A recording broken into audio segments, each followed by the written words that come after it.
The wind rushes past me as I push my bike to its limits, the thrill of speed coursing through my veins.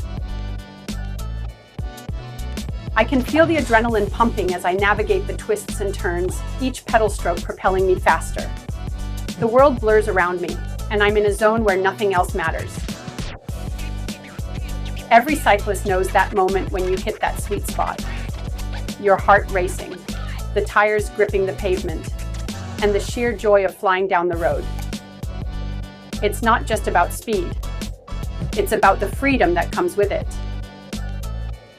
The cheers from onlookers fuel my fire, their amazement pushing me to go even harder. I'm not just riding, I'm conquering the road, feeling every ounce of power in my legs. This is what cycling is all about, the thrill, the challenge, and the exhilarating rush of high-speed adventure. It's a dance with the asphalt, and I'm leading the way.